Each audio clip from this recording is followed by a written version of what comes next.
Rolle's theorem, if f is continuous in closed interval ab, second, if it differentiate in open interval ab, and third, fa equal to fb. fa is equal to fb. Not it may be 0, maybe not 0, but fa equal to fb. Then there exists at least one c in open interval a to b such that f dash c is equal to 0. Okay, at least one tangent is possible which is parallel to x axis या horizontal. कब? जब उसकी दोनों की height equal होगी. वो मैंने आपको ड्रॉ करके भी बताया था. और लैग्रेंज थ्योरम LMVT क्या है? इसमें दो स्टेटमेंट थे, continuous and differential. Continuous in close interval, differential in open interval. Then at least C exists such that f dash c equal to fb minus fa divided by b minus a. यानी कि N curve का N point में जो cord है, एक cord को parallel एक tangent compulsory, कम से कम एक टेंजेंट, एक से ज़्यादा भी मिल सकते हैं, बट जो टेंजेंट नंबर ऑफ टेंजेंट हो गए वो ऑड में हो गए, 1 3 5 2 4 6 ऐसा नहीं होगा. वो मैंने कल आपको ड्राइंग करके बताया था. अब कैसा क्वेश्चन आता है बोलो. बुक का क्वेश्चन 8.5.8 आपको खुद को करना है. मैं एक और बुक से क्वेश्चन लेता हूँ, वो बुक वो आपको सॉल्व भी करना है.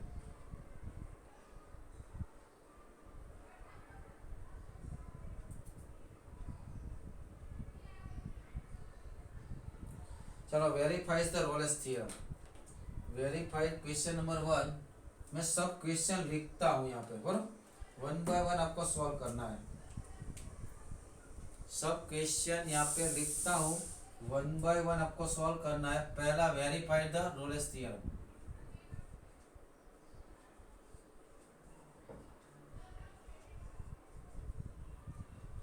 पहला क्वेश्चन है, f(x) is equal to x square minus 4x plus 3 in 1,3. Second, f(x) is equal to x cube minus 6 square plus 11x minus 6 इन ये भी 1,3 में ही है.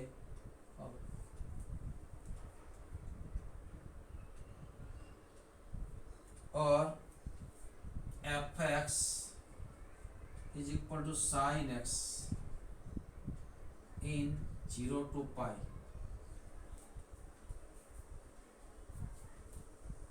Zero to pi. ये 4 देखते हैं. 3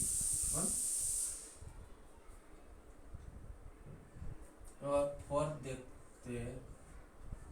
f(x) is equal to log x square plus ab divided by x.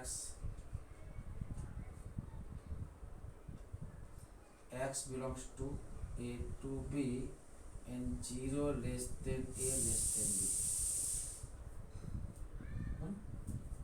Fifth, f(x) is equal to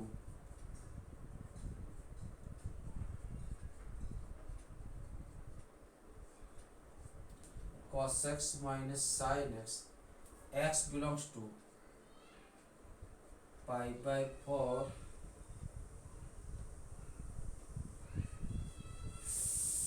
5. इसमें से मैं 2 कराऊंगा, 3 आपको खुद करना है. इनमें से मैं 2 कराऊंगा, 3 आपको खुद को करना है. कौन सा वाला 2 करे बता मुझे. कौन सा वाला दो कराओ। पहले तो मुझे 3 पावर वाला लिखता है, चलो 3 पावर वाला करा दो। दूसरा है क्वेश्चन 2। एक बात मान के चल लो, exponential function, trigonometric function, polynomial function are always continuous and differentiate everywhere. उसे चेक करने की जरूरत ही नहीं है, उससे चेक करने की जरूरत नहीं। और हमको ये भी मालूम होना कौन कौन सा फंक्शन कहाँ कहाँ पे डिफरेंशिएट है, कहाँ कहाँ पे नहीं है, वो फंक्शन को देख के मालूम हो सकता है, लेकिन वो अपनी शिद्दत होनी चाहिए। तो here fx is x cube minus 6x²। कौन सा इंटरवल दिया है? 1,3। तो पहला तो मैं लिख सकता हूं f is polynomial function, f is polynomial function, then f is continuous and differentiate everywhere। तो हमको किसी को दिखाने की जरूरत ही नहीं है। क्या लिखूं? f is, या तो क्यूबिक भी लिख सकते हो, f is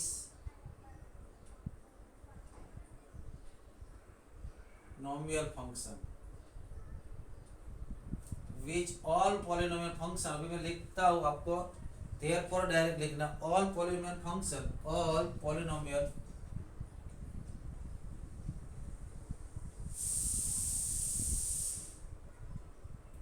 function are continuous and differentiable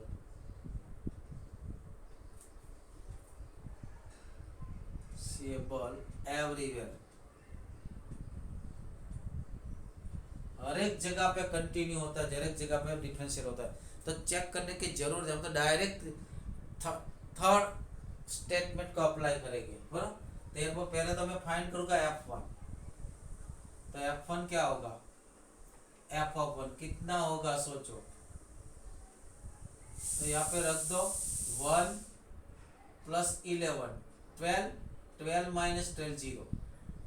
किस्मत से 0 आया है, लेकिन वो 0 हो वो जरूरी नहीं है, तो कुछ भी हो सकता है। But value of the end point of the interval are equal, बस वही हमारा टारगेट होना चाहिए। एंड इंटरवल का एंड पॉइंट की वैल्यू इक्वल होनी चाहिए। ये may be 0, may be 5, may be 0.5, anyone, I don't know. f3 निकाले तो वो भी 0 ही आएगा, चेक कर लेना। f3 निकालो तो वो ही 0 ही आएगा, चेक कर लो। f3 निकालो तो वो भी 0 ही आएगा। यहाँ पे रखो 27, 27, यहाँ पे रखो 9, 9 6 जा 9 6 जा 54। तो 27 - 54 कितना हुआ? +27, अरे सॉरी -27। यहाँ पे रखो 33 - 6, यानी कि +27 - 27 कट गए। वो सब अपना ओरली करना चाहिए, वो आना चाहिए। Therefore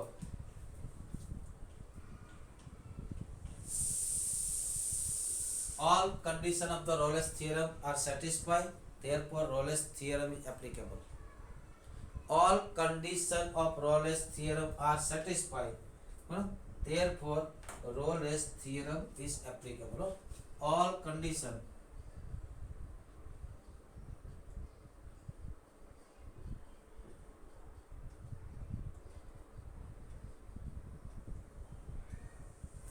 Rolle's theorem are satisfied, therefore Rolle's theorem is applicable। वो एप्लीकेबल होगा। उसका मीनिंग क्या होगा? therefore there exist C belongs to 1,3 such that C लखो, K लखो, X0 लखो, कुछ भी लख सकते। there exists C कि कम से, उसका मतलब कम से कम एक नंबर सी ए और 3 के बीच में मिलेगा such that F dash C is equal to 0। But what is F dash C? F dash C यानी कि उसका डेरिवेटिव कर लो और एक्स की जगह पे सी डाल दो, तो क्या होगा इसका डेरिवेटिव? डायरेक्ट लिखो, इसका डेरिवेटिव क्या है? एक्स क्यू का डेरिवेटिव। साइड में लिखता हूँ, लिखने की जरूरत नहीं है, लेकिन आप यहाँ पे भी लिखता हूँ।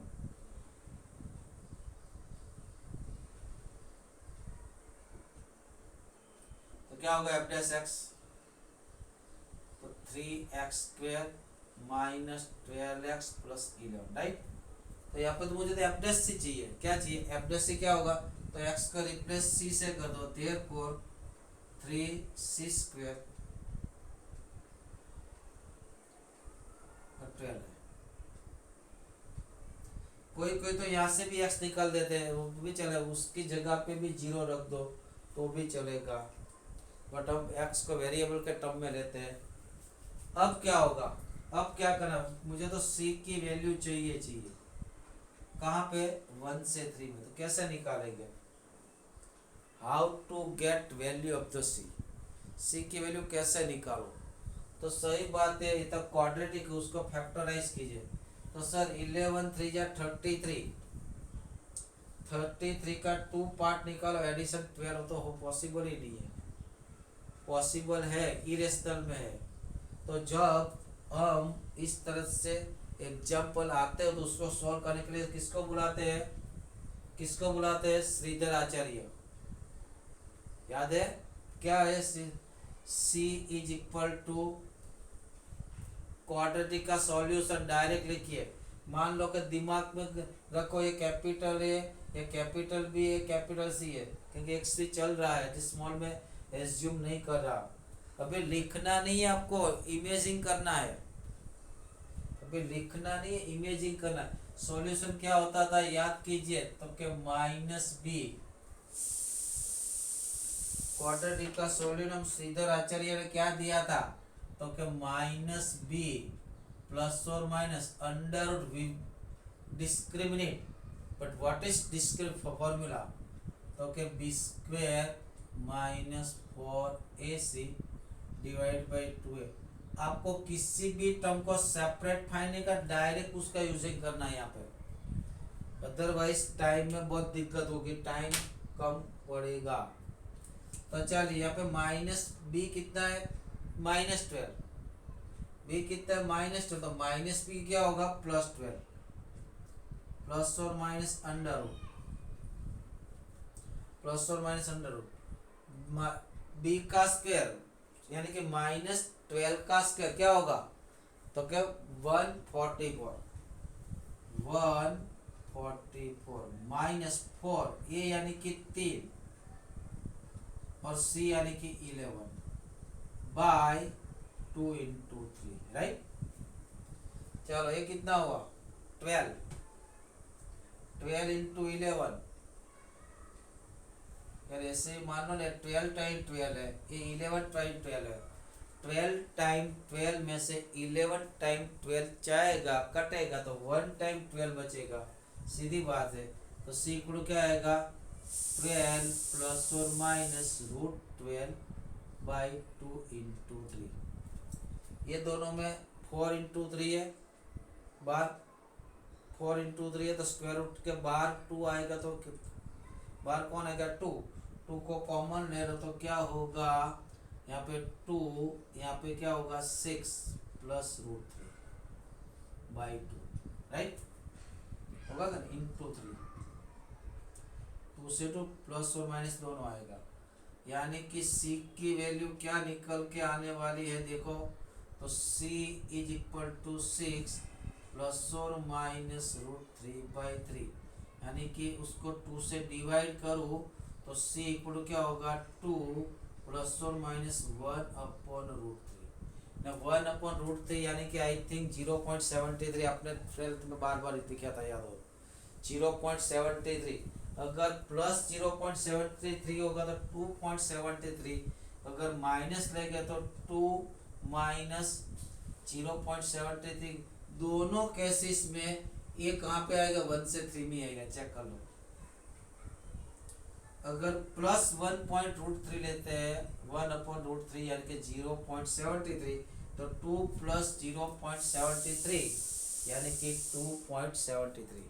अगर मैं नेगेटिव का लेता हूँ तो 2 माइनस 0.73 यानी कि 1.33, अरे 27। दोनों इसमें बिलोंग्स टू कितना है, 1 2 3, देयरफॉर वैल्यू ऑफ सी क्या होगी, 2 प्लस 1/√3 या तो फिर 2 माइनस 1/√3। ये दोनों में से कोई एक या दोनों भी हो सकती है, पर दो जगह पे मिलेगा को, पर दो जगह पे आपको पैरेलल मिलेगा। और यहाँ से उसका ग्राफ भी मैं ड्रॉ कर सकूँ, देखो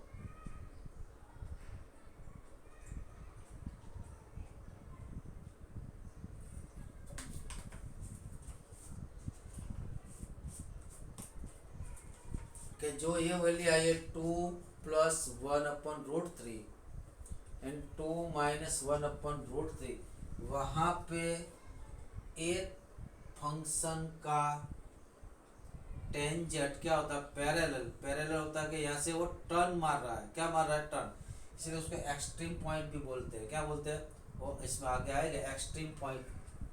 यहाँ पे टर्न मारे, 2 पॉइंट पे वो टर्न मारेगा, कितने पॉइंट पे, 2 पॉइंट पर। इसका ग्राफ अगर ड्रॉ करना है तो हम ऐसे ड्रॉ कर सकते हैं, इनकी वैल्यू यहाँ पे रख के अपना चेक करनी पड़ेगी कितनी आती है।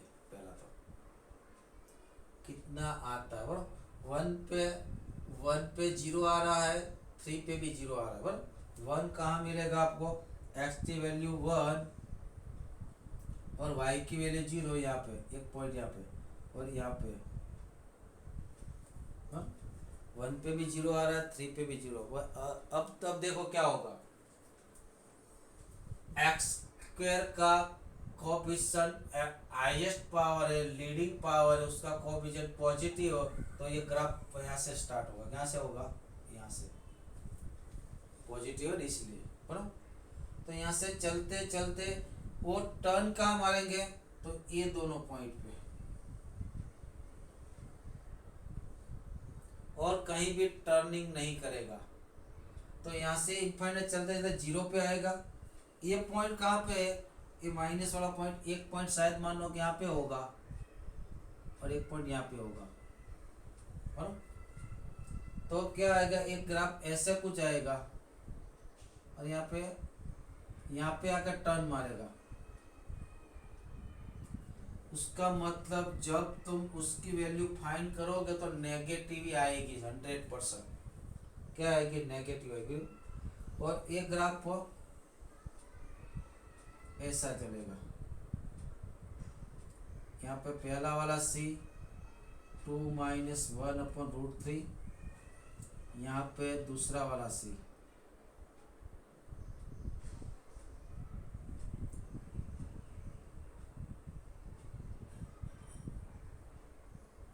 इस तरह से उसका ग्राफ हो सकता है। अगर ग्राफिकल मेथड आपको सिखाया और 11th में आता था,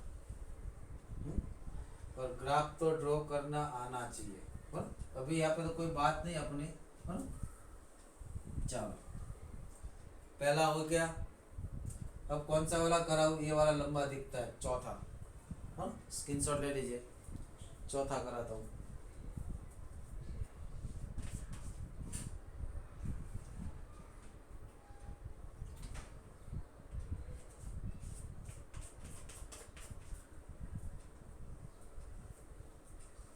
देखो पहले तो लॉगरिथम कहाँ पे डिफाइन होता है वो आपको याद होना चाहिए।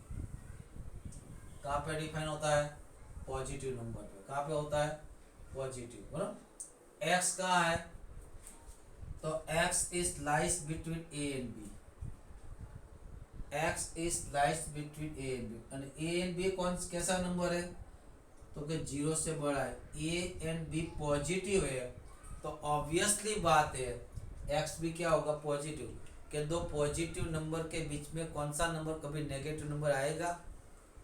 सोचिए, दो पॉजिटिव नंबर के बीच में कभी नेगेटिव नंबर आएगा? नहीं आएगा। तो इसका मीनिंग ये हुआ यहाँ पे सब नंबर पॉजिटिव है, ऑल नंबर। और यहाँ पे कहीं पे कहाँ पे मुझे माइनस नहीं दिख रहा, देखो। तो अगर ऑल नंबर पॉजिटिव नंबर का कॉम्बिनेशन में कहीं पे भी माइनस नहीं आता हो तो उसका आंसर क्या आएगा? पॉजिटिव आएगा। और यहाँ पे कहीं पे माइनस नहीं आ रहा, इसका मीनिंग क्या हुआ है? तो पॉजिटिव। तो इसके अंदर वाली क्वांटिटी पॉजिटिव है, बराबर।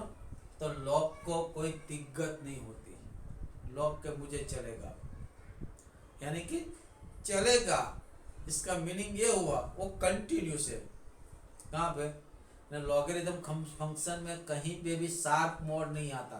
देख लो लॉगरिथम फंक्शन आपको याद हो तो, एफ एक्स, आपको सब फंक्शन बड़ा याद रखना पड़ेगा अगर if you want to correct J double E, बराबर। बोर्ड के लिए जरूरी नहीं है।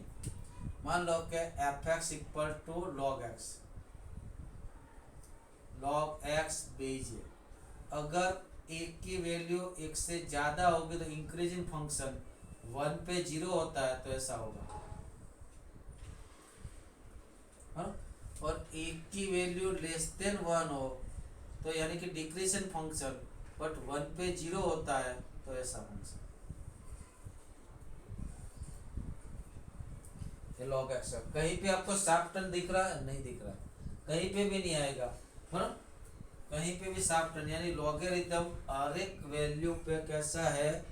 कंटिन्यूस एंड डिफरेंशियल है, बट वो वैल्यू जो इसके लिए यूजफुल हो, नेगेटिव नहीं, और पॉजिटिव वैल्यू, और पॉजिटिव वैल्यू के लिए। तो अब मैं यहाँ पे लिख सकता हूँ, यहाँ पे मैं लिख सकता हूँ कि x belongs to a comma b and 0 less than a less than b, therefore x square plus ab divided by x a plus b क्या होगा? Greater than 0। therefore fx is greater than 0 आया। fx is equal to log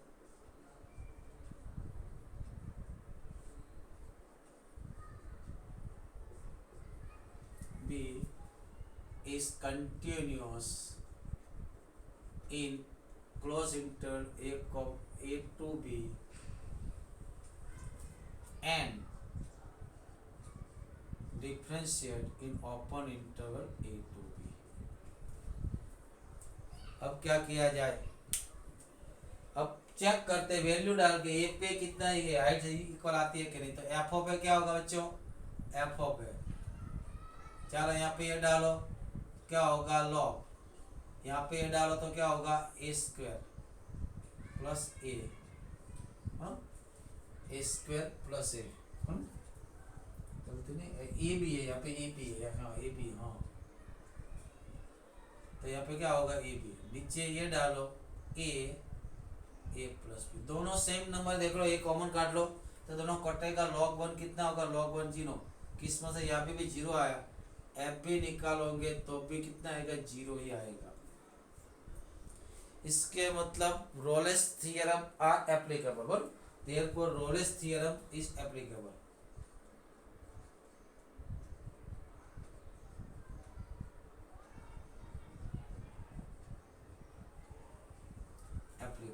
Therefore there exists C dash, there exists C belongs to A comma B such that f dash C is equal to 0। तो C dash कैसे निकालेंगे? तो f dash x में से, यहाँ पे दो लोग का डिवाइडेशन है तो मैं उसको सिंप्लीफाई कर दूं तो एफ एक्स में से लिख सकता हूँ log एक्स स्क्वायर प्लस ए बी माइनस log एक्स। क्या मैं ऐसा लिख सकता हूँ? आई एम परमिसिबल, या क्योंकि डिवाइडेशन में ऐसा क्यों लिखा? मुझे उसका डेरिवेटिव करने के लिए क्वेश्चन दोनों लगाना पड़ेगा, इसीलिए लिखा। अब कीजिए डेरिवेटिव, क्या होगा? निकालिए डेरिवेटिव, एफ डैश एक्स क्या होगा? कि इसके साथ ये लॉग के साथ क्या जो होगा डिनोमिनेटर हो जाएगा x square by plus A b, और एक्स स्क्वायर का 2x और ए बी का 0 माइनस इसका क्या होगा इसके साथ जो होगा, और यहाँ पे कितना आएगा x इंटू ए प्लस बी का x, राइट। यानी कि x की जगह पे मैं क्या डाल दूँ, c डाल दूँ, देयरफॉर ये क्या होगा 2c divide by c square plus A b minus, और यहाँ से तो x कटेगा ना, अरे यहाँ पे सॉरी ए प्लस बी आएगा, सिर्फ और ए प्लस बी अभी गलती हो जाती है, minus A plus B divide by C, और A plus A B plus कटेगा तो ओनली सी बचेगा। हाँ? अब क्या किया जाए, 1/c को सामने ले आओ, हाँ? और कॉस मल्टीपल कर दो, क्या करो 2c upon c square plus ए b equal 1/c, taking cross multiplication, तो क्या होगा 2c square equal to c square plus A b, therefore c square equal to a b, therefore c equal to under plus c लेना पड़ेगा क्योंकि वो positive है, बराबर। और ये क्या है जियोमेट्रिक मीन है, जियोमेट्रिक दो नंबर का geometric mean always lies between this two number, this belongs to,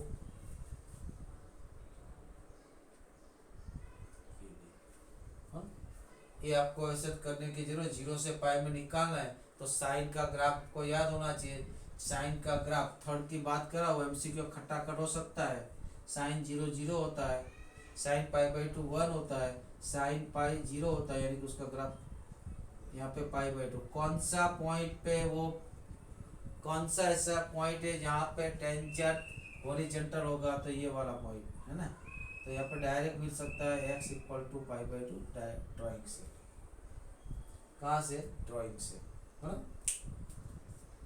screenshot ले लीजिए, ये बाकी के एग्जाम्पल आपको खुद करना है, मुझे भेजना है, लिख लो।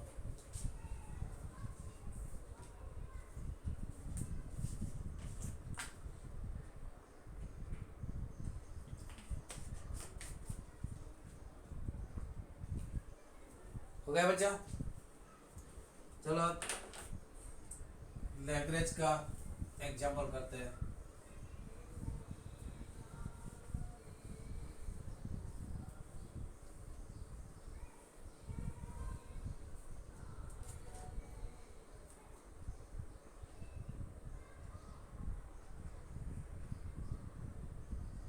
तो वेरीफाई द लैग्रेंज थ्योरम, है ना, या फिर मीन वैल्यू थ्योरम, क्या बोलेंगे, लैग्रेंज या तो फिर mean value theorem.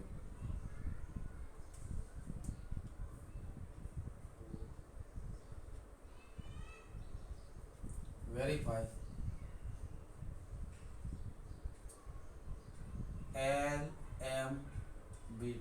LMBT Lagrange mean value theorem. पहला है f(x) equal to x minus sine x, x belongs to minus pi से पाई। दूसरा है f(x) equal to log x,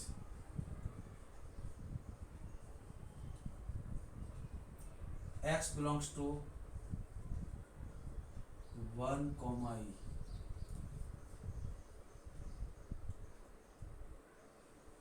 same है तीसरा f(x) equal to e raise to x, x belongs to 0 to 1, दोनों एक ही है।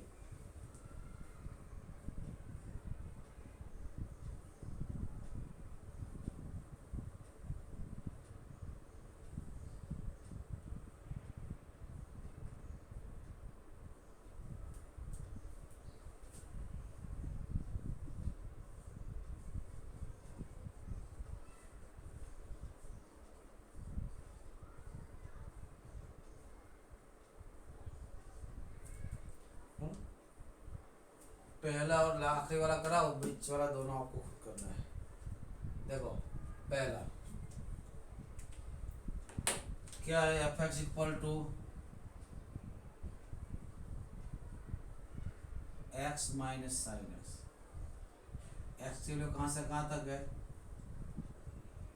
अब आपको वही सोचना है, क्या सोचना है कि एक कहीं पे ऐसा मोड आएगा जहाँ पे अनडिफाइन होगा, तो डिनोमिनेटर तो एक्स वैल्यू एक्स एक्स लेना है, उसका डोमेन तो हम कुछ भी ले सकते हैं, साइन का डोमेन कुछ भी ले, वो होगा डिफाइन होगा, और डिफाइन होगा तो कंटिन्यूस भी होगा, कहीं पे ब्रेक नहीं आ रहा, ये फंक्शन में कहीं पे ब्रेक नहीं, शार्प मोड नहीं है, तो आप डायरेक्ट लिखते हो। ऐसे तो पॉलिनोमियल नहीं है, त्रिकोणमितिक नहीं है, बराबर, बट आपको ये मालूम होना चाहिए ये फंक्शन कौन सा है, आइडेंटिटी फंक्शन है। आइडेंटिटी फंक्शन हर एक जगह पे कंटिन्यूस एंड डिफरेंशियल होता है।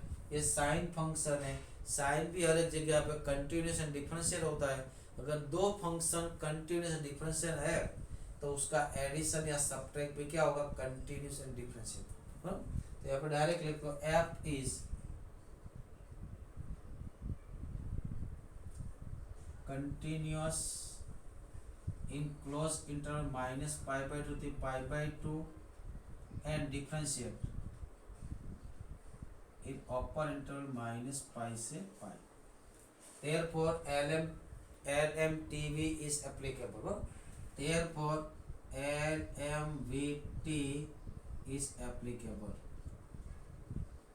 तो उसका मतलब क्या होगा, इसके बीच में C belongs to ऐसा will there exist such that क्या होगा, एफ डैश सी का वैल्यू क्या होगा, F dash C here not equal to zero, here not equal to zero, but difference of the value of the ending point, difference of the value of the ending point by difference of the end number, यानी कि ये ए है ये B है, तो क्या होगा F है, पहले तो मैं लिखता हूँ एफ बी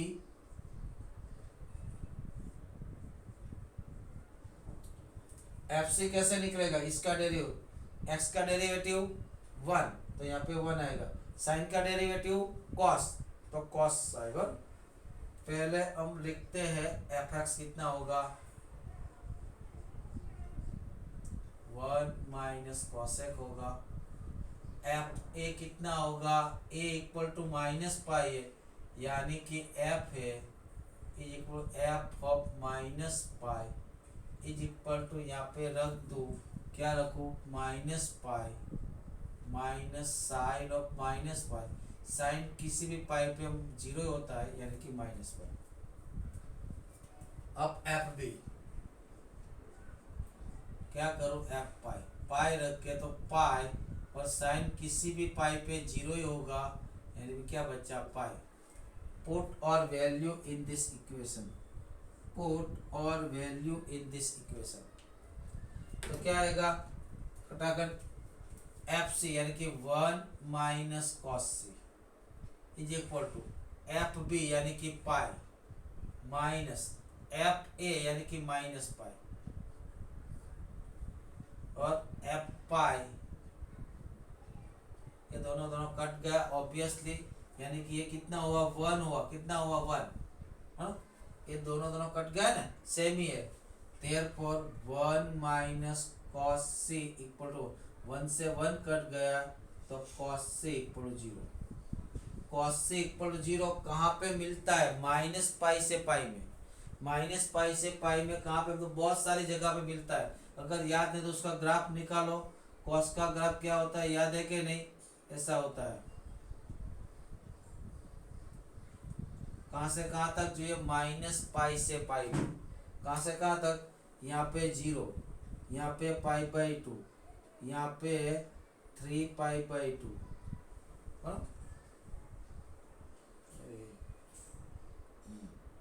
सॉरी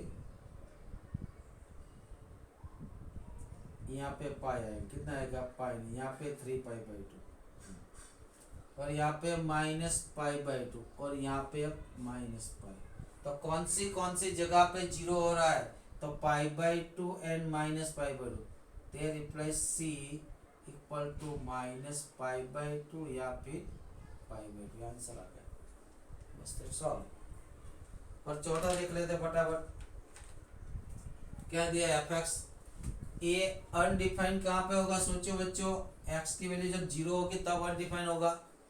जीरो पे अनडिफाइंड, या जीरो तो लेना ही नहीं हमको, एक से तीन में लेना है, तो एक से तीन में तो कंटिन्यूस है, और तो लिख सकता हूँ एफ इज कंटिन्यू, आप लिख लेंगे, और आपको लिखना पड़ेगा एफ इज कंटिन्यूस। चौथा की बात करो, F is continuous, F is differential, therefore there exists f dash c belongs to 1,3 such that क्या होगा, F3 डायरेक्ट लिखो, ज़्यादा टाइम मत बिगाड़ो। एफ डैश सी क्या होगा सोचो, एफ डैश सी यानी कि इसका डेरिवेटिव, एक्स का डेरिवेटिव 1 माइनस 1/x का डेरिवेटिव, 1/x का डेरिवेटिव माइनस 1/x स्क्वायर, यानी कि माइनस 1/x, एक्स क्या रखना है c, यानी कि c स्क्वायर। F3 निकालो, यहाँ पे 3 रख दो, 3 प्लस 1/3 कितना आएगा, 3 प्लस 1/3 माइनस 1 रख दो, 1 प्लस 1/2, 1/1 यानी कि 2, ये 2 होगा, डिवाइड बाई 2, 3 माइनस 2, 3 माइनस 2 कितना होगा 1, ये कितना होगा 1 माइ,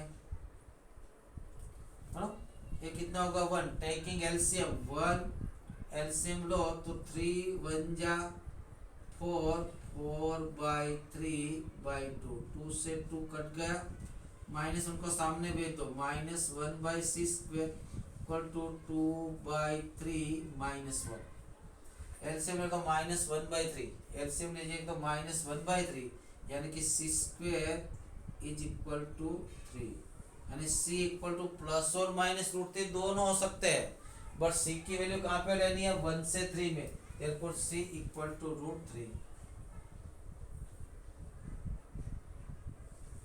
इससे होगा। और आपको एक्सरसाइज का एग्जाम्पल कंप्लीट करना है बच्चों, और मैंने जो भेजा है